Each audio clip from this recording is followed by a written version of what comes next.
guess I'm getting today's entry over with. Because I feel like shit. So I am not feeling great. We were originally going to start off today fishing, because we didn't go yesterday, due to behavior. Today, though, it was, which is weird for Arizona, too humid. Too humid, too hot. I have asthma, his dad has epilepsy. And while he hasn't really had an episode in a very long time, if he is out in the heat like that, that can cause him to have one. So, obviously, that was a no-go. Probably a good thing, too, because, I'm not feeling well. Even without that, I barely made it home. And then not long after, I puked my guts out. Naturally, since I'm bleeding, there was blood everywhere and I had to get changed. At least it was only my pants and my underwear. It could have been worse. Could have been my shirt, too. It's been known to happen, especially with a longer shirt like this. I like longer shirts. They're kind of harder to find, because for some reason stores think that women want really short clothing. And they just skimp on everything. Yeah. Even our shorts, don't even make sense half the time. You know, growing up, and it's even gotten more strict since I was a kid.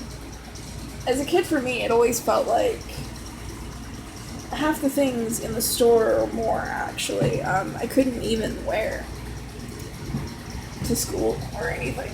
Because they didn't fit a basic dress code. The skirts were going to be too short. The tank tops had to be 2 fingers across. Naturally, this also wasn't enforced on the boys, which is still a problem today, where they will enforce a dress code that is very specifically aimed at girls, and they will not, enforce it towards the boys. And then there was, the guys just had to wear a belt if their pants were too loose, and if they didn't, there were belts for them. There were teachers who brought belts to school to make them wear belts.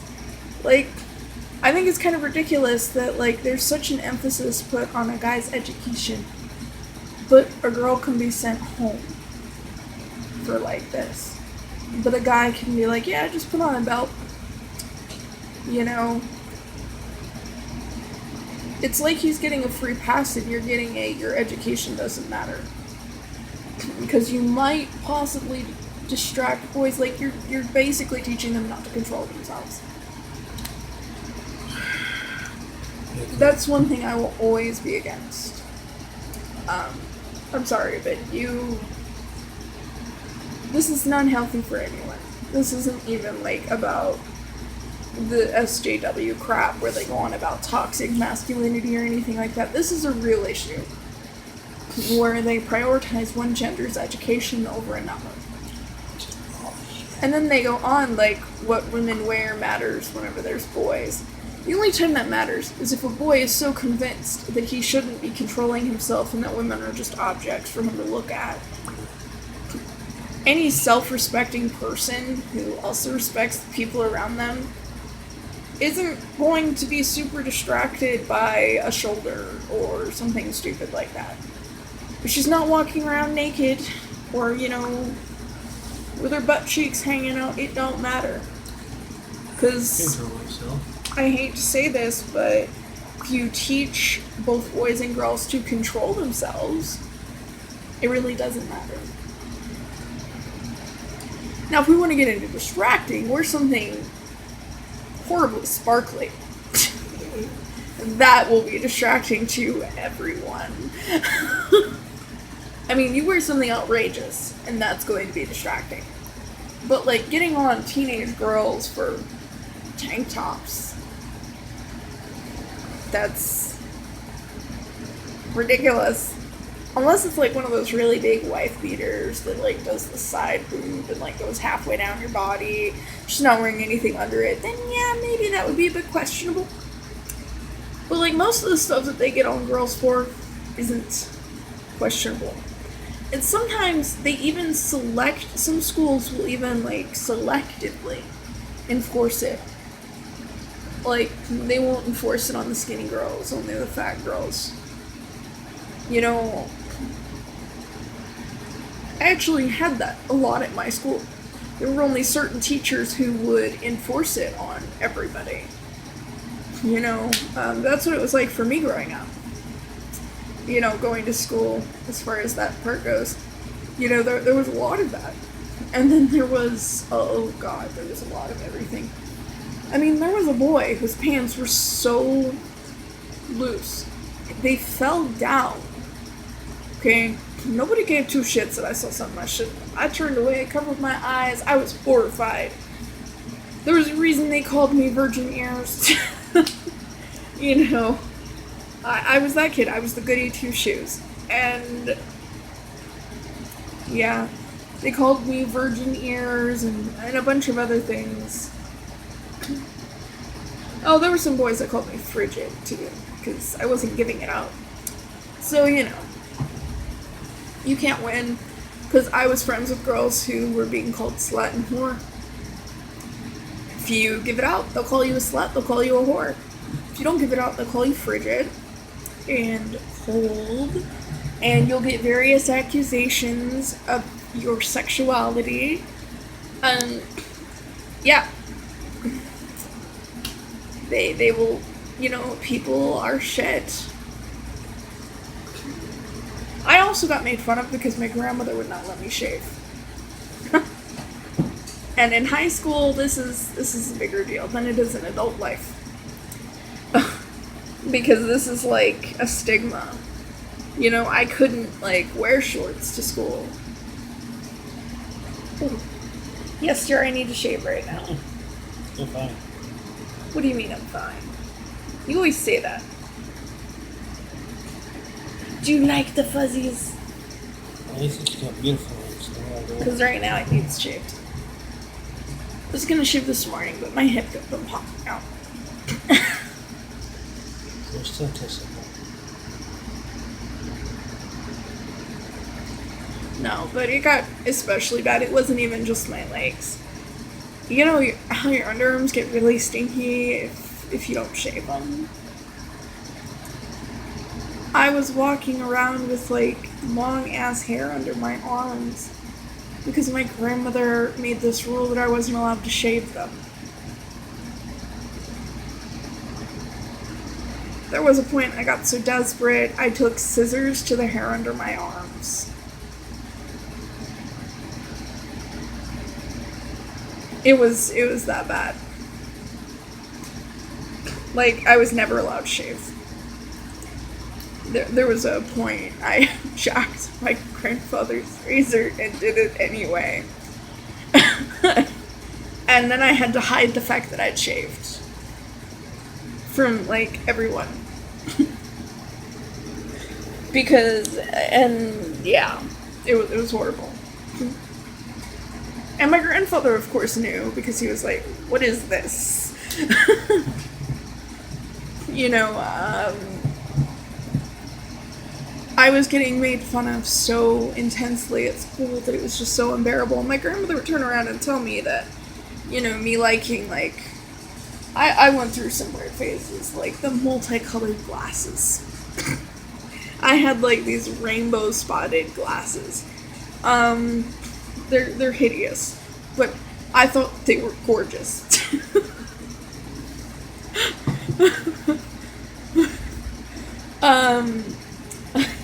I was a kid, you know, you do some stupid shit. And later you're just like, oh god, that looks ridiculous. But as a kid, I thought that it was great. It was amazing. I loved this. So, the frames were dotted with all the colors of the rainbow. It was done well, though. So, like, they weren't as obnoxious as they could have been. It was vaguely tasteful, but it was still obnoxious. I didn't have the most terrible taste in the world, but it was pretty bad. Nah, it was pretty terrible. Like, I admit that it could have been worse. There were worse frames in existence, but those were pretty bad anyway.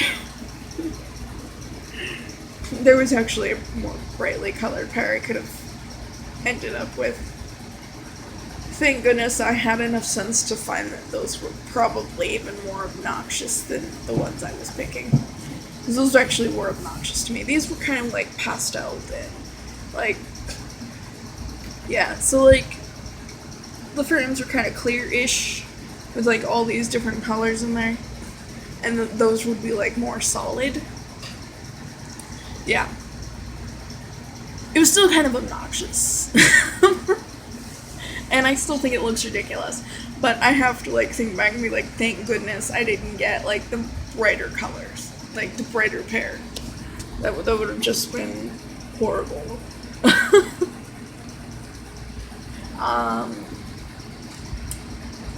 I went through a very long phase of frames that would resemble sunglasses like my mom used to wear, with the leopard print.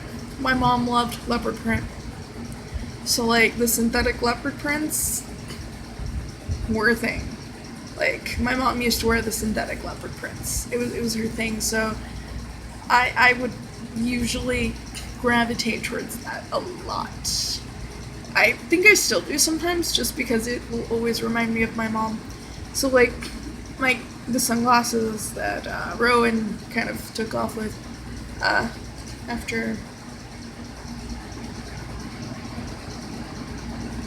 Yeah, those were leopard print.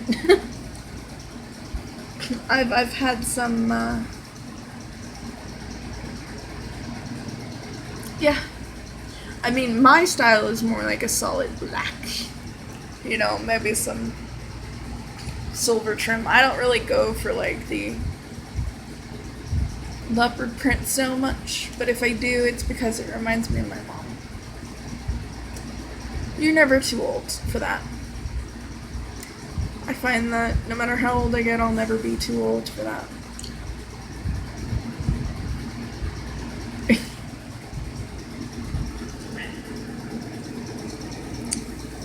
We were talking earlier, and what was that restaurant called? Which one? The one where they used to have the money on the walls. Can't remember. Like you would just give them $1 and they'd put it on the walls. Anyway, this place, we very rarely ever got to go, but I used to order biscuits and gravy. Oh, Cortez Junction. Cortez Junction. There you go. Cortez Junction. And there was someone who used to call me, I think it was like the gravy kid or the biscuits and gravy kid. Because I never really got to eat it at home so much, and for some reason, I just always liked it. And if I didn't get the biscuits and gravy, I would end up with what is actually now my favorite dish, and became such as I got older. The steak and gravy. What kind of steak is it called? Country fried. Country fried steak and gravy. But then I would still like get a biscuit by it. Because I didn't like to choose. I still liked my biscuits and gravy. This was a big deal whenever I was a kid, and I actually was asked by a couple of the, servers multiple times the names of my parents, and they were trying to figure, if I was related to another kid who had been called the Biscuit Kid. Funny story. It turns out that Gene was that Biscuit Kid. And we've known this for years, but it's sort of like something that we laugh about, because as a kid they called him the Biscuit Kid. And they called me, he was the Biscuit and Gravy Kid, he was the Biscuits Kid, and I was the Biscuits Kid. So, like, it's funny because we're like 20 years apart. No relation. But, you know, like, if we were blood related, we wouldn't be together. This would not be happening. I'm sorry, but I don't do incest. Incest is not wincest. No. Yeah, I think that's kind of funny. And I make my biscuits and gravy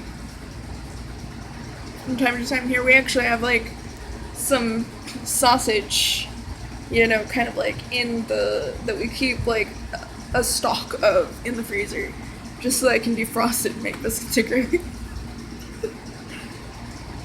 I really want to know what happened. Like, I remember years and years ago, we sort of like drove past it whenever I was like in my teen years, and they were gone.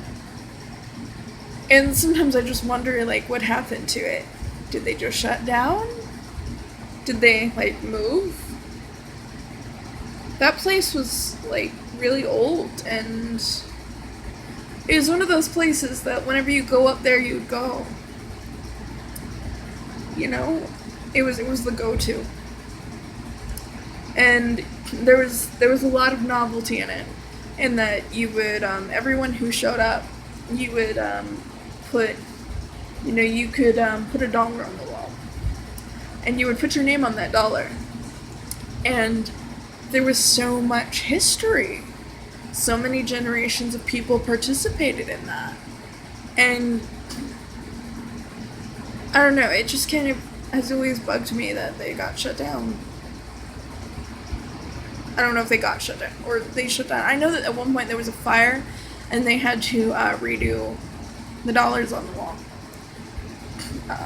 But yeah, it was one of those places where they could eat, like, at least one person was there long enough that they were trying to figure out, there was so much history there, and the people there were so connected with the place that even so many years later, like, someone was trying to figure out if there was a connection between, like, this biscuit kid and the past biscuit kid, you know.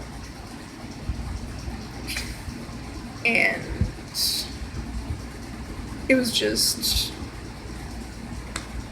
there was no relation. I just really liked biscuits and gravy. And, you know, I also really liked, yeah, it's still my favorite dish, by the way.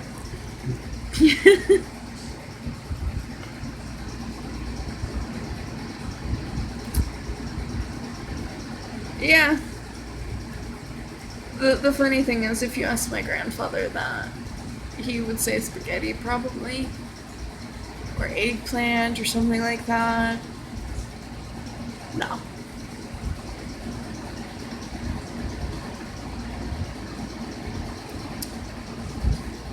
I love my chicken fried steak. It's not actually steak, but it's really good. And it uses basically the same gravy. Kind of. Yeah, kind of. There's just, like, the only difference there at Cortez Junction was that the gravy for the steak had the, didn't have the sausage in it, and the biscuits and gravy did. So, like,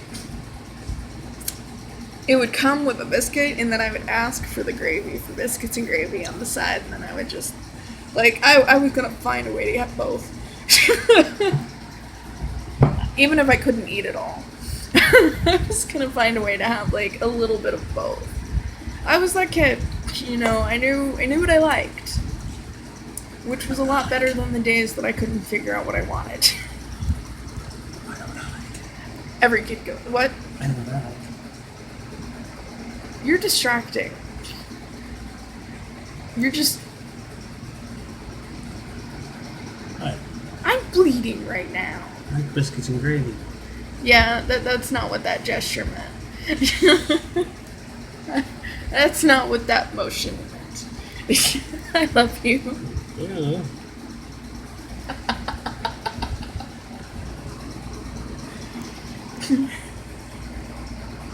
I'm glad I can still be sexy to you even after I've just not felt well. So I barely made it home. So we sent Chris up to play. Jean finished putting stuff away and I puked. You know, because I'm really glad nothing was on my stomach. But yeah. Drink something to settle my stomach. Some soda. Settled my stomach. We had dinner. I made dinner. Jean helped. He made the salad. We splurged, got some shrimp last week, frozen, and it was uncooked. So defrosted that in cold water. He did the peeling, and I did the cooking.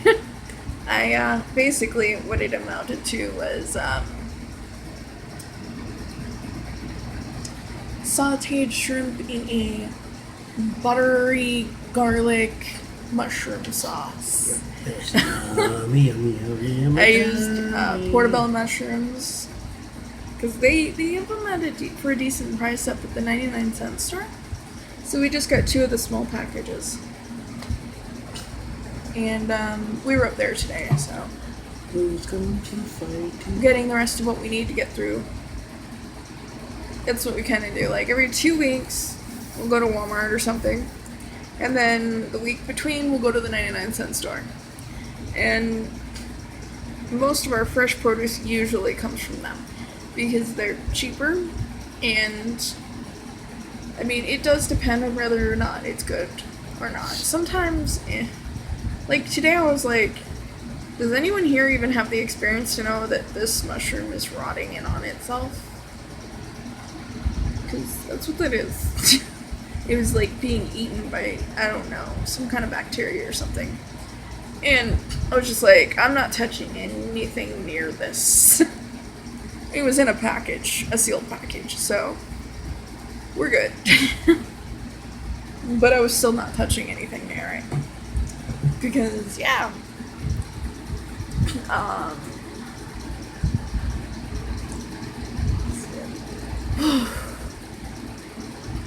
guess that's our day. I need to, yeah, I washed the stuff out of my hair. I need to, tomorrow, straight up,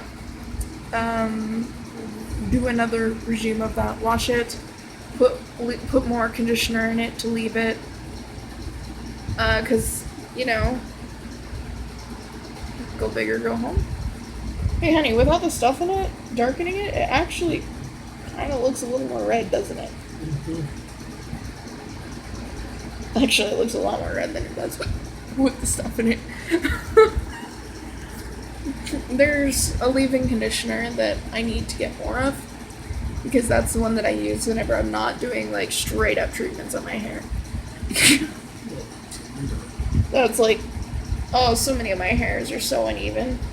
If I went to a hairdresser, they'd be like, here, let me shave off most of your hair so I can make it all even, and I'd be like, no! Because I got hairs that are broke up here. Like, don't do this to me. Like, do this to me. I've like, it takes years to grow out your hair. Even if you've got hair that grows like mine.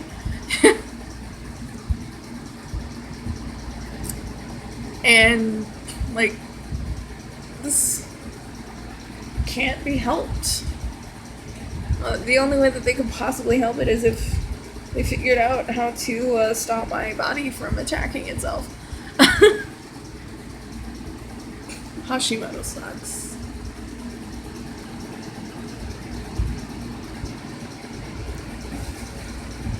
Well, I probably need to go to like some sort of specialist to test the blood and make sure that that's what it is. because there's actually multiple ones where your body can attack the thyroid. But for now, and for the last few years, that's been the diagnosis. Do I know if... I don't know. There have been some evidence that they still haven't tested. Like, I built up antibodies too fast against blood that's not mine. So blood transfusions, they have to be really careful now because I have enough antibodies that it is as if I was continuously receiving blood transfusion over a period of years, and I've only ever had 2. One was an emergency situation, and then the other one was your iron is too low, and you need to go in because you're in the danger zone. You know, this is the point where, you know, you're below this level, you can, like, starting to stress your heart at that point. So I went in and I got a blood transfusion. It was like, just like 1 unit. And then I went home, took some iron pills, you know, that sort of thing. But it actually took a lot longer because we had no reason to think that I would need special means because I'd only ever had 1 blood transfusion. I mean, even whenever they did my hip surgery, they didn't even really have to give me blood then. So, I mean, they had blood on standby because, you know, that was a serious surgery that takes hours and hours, and, like, they had to cut into my bone to do the graft because they were taking the graft from my own leg. You know, but, you know, even back then, they didn't have to do a blood transfusion. So, like, there's no reason for me to have that much antibodies, and they still haven't tested for why. I'm like, well, I needed an actual blood specialist for that. To, like, look and say, like, okay, what all do you have antibodies against, and, like, what am I looking for? What am I looking at? Like, why is this it? Is your body attacking other things? Or is this just Hashimoto's, or, and this, and what is going on here? I don't know. All I know is that I am diagnosed with Hashimoto's, and there are other things that point to the fact that there are other things to worry about, but nobody knows what they are because nobody's checked. Apparently, my body is against itself.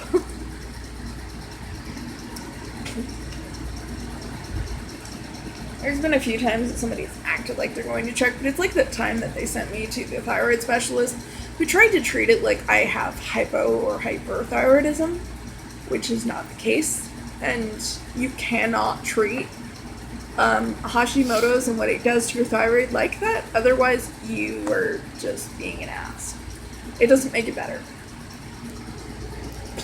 And then, like, she didn't want to test it often enough to make sure that anything was even working. Didn't want to listen whenever I told her that it was, things were still happening. You know, you get doctors like that. And I'm like, why are you working in a place that's supposed to even, like, be a research hub for medical stuff if you don't even listen? Like, this can't be research, this can't be cutting edge, because you don't even fucking listen. And that's the biggest, most important part of being a doctor, probably. Not just knowing the stuff, but also being able to listen and be like, okay, so this hasn't fixed it. The blood tests maybe need to be more often, just to make sure. Because, you know, in a 6-month period, you can't just test this twice a year. That's not going to give you a readout for how much it's fluctuating. It's just not going to happen. You literally have no way. They did tests because my grandmother had a very serious thyroid issue that they never figured out. Now we know that it was probably Hashimoto's. Surprise, surprise. Because her thyroid eventually just shut down. And nobody ever tested her for antibodies against her thyroid. This is insane, right? But eventually her thyroid was all over the place. Sometimes it would work too much, sometimes it wouldn't work enough. She fell under the too thin portion of that though. I am fat. Yeah. I can't lose below a certain point. And then I also fluctuate a certain amount a day, like in a day.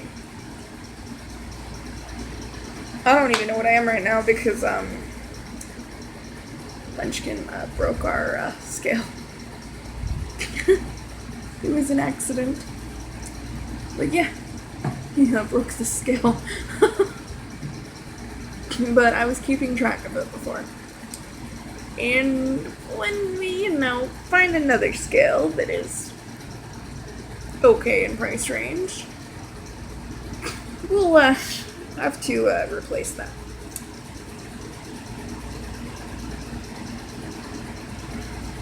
But for now, it's only used as sitting in the corner of the bathroom so that one of the cats follows me and whenever I take a shower, they can promptly take refuge on it as if, I don't know, the floor is going to, fill with water. I don't know why they do it. I just know that life is more peaceful if it is there.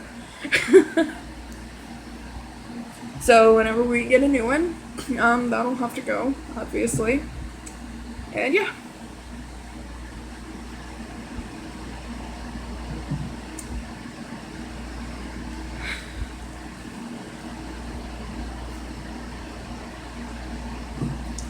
But I can fluctuate weight in a day, and it's a lot because it's just the swelling. That's just the swelling.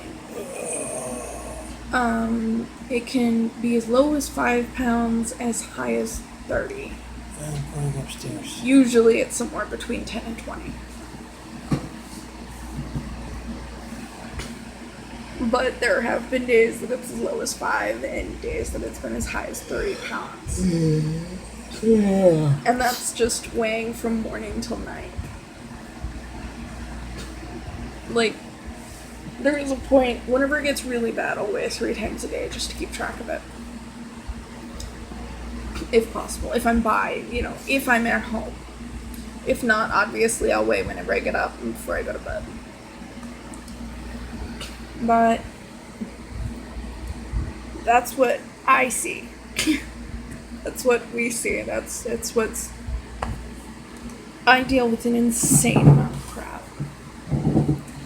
And I survive and I live and I do my daily life.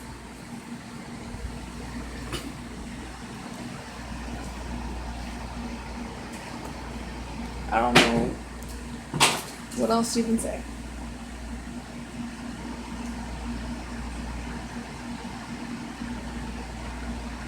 You still love me even with the bits of stuff that hanging off. Because I don't feel very sexy with that stuff. Yeah, but you still look beautiful to me. What? Now I want to kiss you. I always want to kiss you. Even when you're sick. Let me get after you. I need to charge that and send it. Okay. So yeah, I think I'm just gonna end this because I'm really tired. And I'm just gonna go lay down. I had a migraine for most of today, and it's gone now. So I'm gonna count that a win. Normally they last longer, so that was a good thing. We got through that. I need to take another one of my iron pills before I go to bed, because I'm bleeding that heavily. I'm going to take my shower and I'm going to lay down. Alright.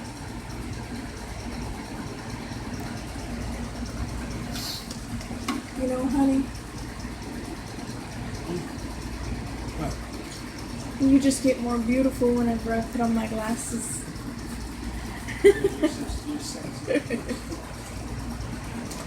Oh, be careful of your knee, honey.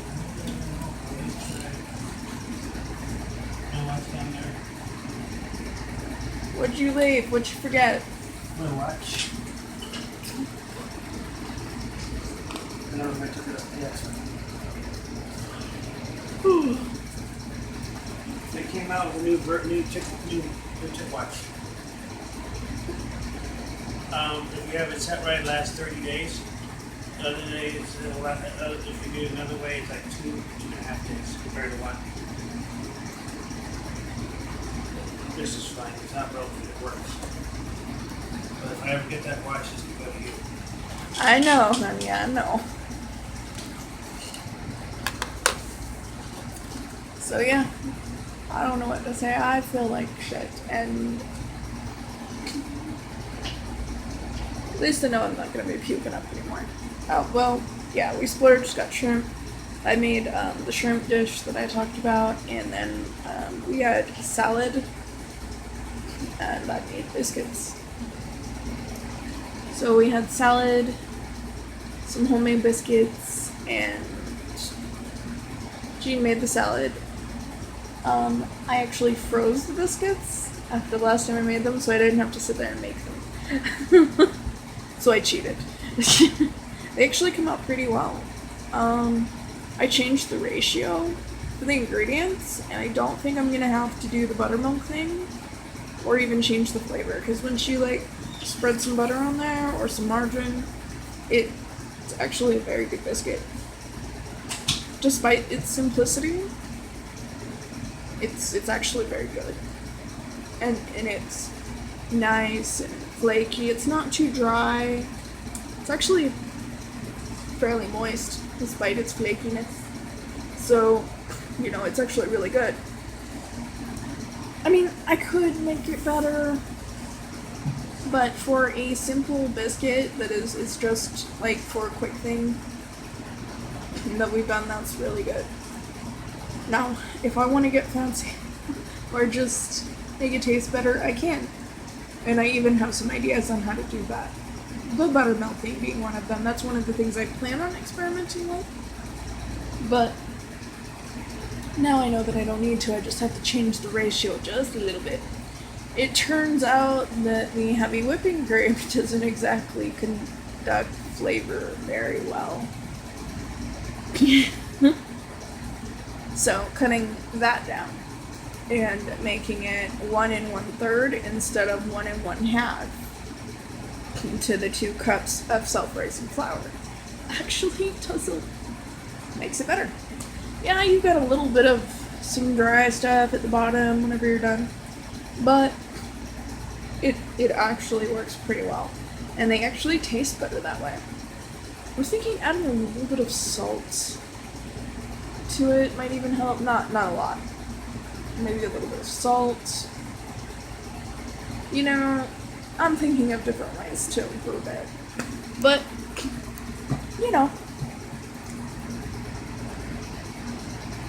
I still think that they would taste better if the butter was in there, but also, that's just more fattening. And we are trying not to do that, so. Just because I have an issue and a reason that I am this way does not mean that I want to make it worse. So we've actually taken to, whenever we're gonna have salad, we'll get a salad kit. And then we'll add stuff to the salad kit. The last one that we got was a Caesar salad kit. But it had no carrots.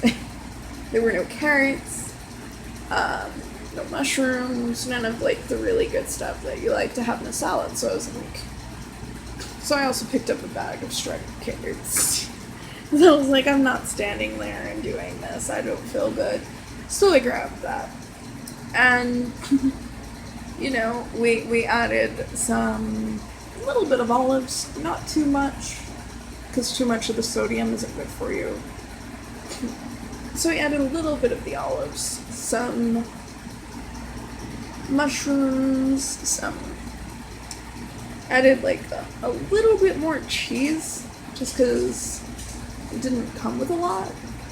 And, unlike the salad dressing, no, you need a little bit more cheese.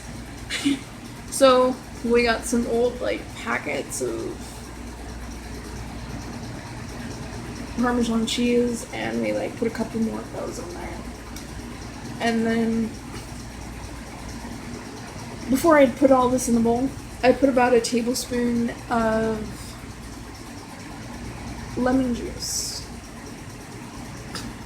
This both helps so that my stomach can digest it better, because my stomach for whatever reason has trouble breaking down leafy greens, which so I will puke it up days later whole.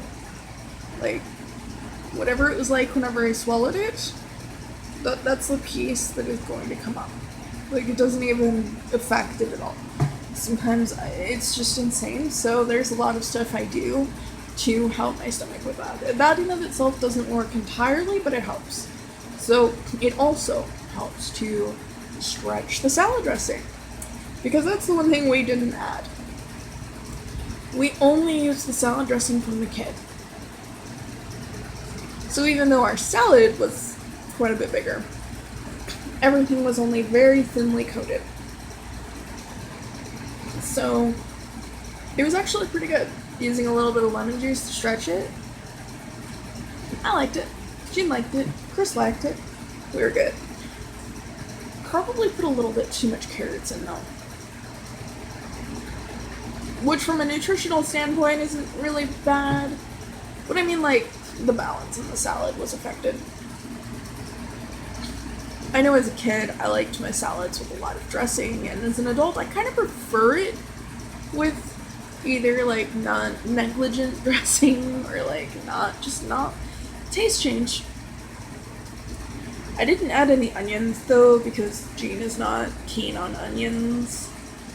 We couldn't find any good tomatoes while we were out, so we didn't use any of those, and the tomatoes that we had kind of like, what little we didn't use wasn't good anymore, so I'd already thrown that out. So we didn't have any tomatoes. Usually we have tomatoes in our salad, you know. There's different stuff that if we have it, it's in there. So, you know, we like more than just lettuce in our salad. We like there to be lettuce, we like there to be carrots and, you know, different veggies. And there are certain veggies that I cannot have at all raw. Which means if somebody else wants it in it, I have to specifically make it and put it in theirs. Like, if Chris had wanted some of the fresh broccoli in his, I would have had to have just put that on his. Or put it in his and his dad's if he'd wanted it too. But not actually mixed it in with the salad, because that is one of the things that is especially bad if I have it raw. Like, it's even worse than lettuce for some reason. I don't know why. Because, like, most of the time lettuce is the worst. And the really fucked up thing is, I love broccoli. If I could eat this raw and not puke it back up, I would. Like, there's not much else I would be eating. I love broccoli. But I unfortunately can only have it cooked and cooked well. So, we love broccoli. We all love broccoli. But I cannot have it raw. And that kind of sucks. I can't have a lot of things raw, but, like, there's some things I can get away with under certain conditions. Like, if there's lemon juice in it. If I have a cup of soda with it. Even just a little bit.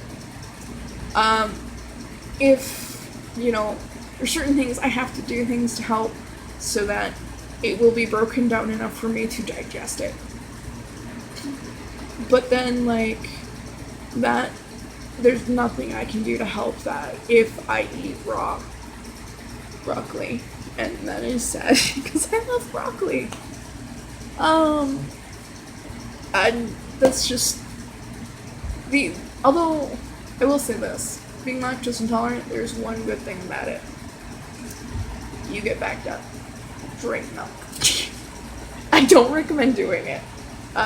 You have to know your body pretty well. Because if you overdo it, also you have to be prepared for the pain, because that's not going to feel great. It does not feel great going through.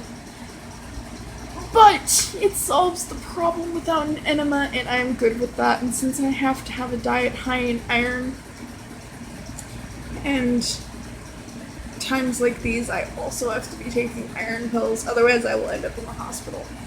And that's not great, and I just need to take care of myself. So, diet high in iron plus iron pills, great. Not doing that bad. I don't know, it's just... I can just imagine if I didn't do that. So, you know, it also means that sometimes I can actually have a cup of milk. Not very often. At all. Because it would just destroy me if I did. It doesn't matter if I have a diet high in iron or not, and if it's skim milk, you know, and by the way, that's just skim milk. I cannot have, like, anything higher than that, even just for that. I am lactose intolerant. That doesn't mean I'm allergic to milk, although I kind of am almost allergic to, like, the process. But it's so minor. I just sort of get a little bit of, like, an itch, and then it goes away pretty quick. So, like, it's mostly something that I can ignore if I really want to. But it's, yeah. I can never be a vegetarian or vegan because my body just doesn't process those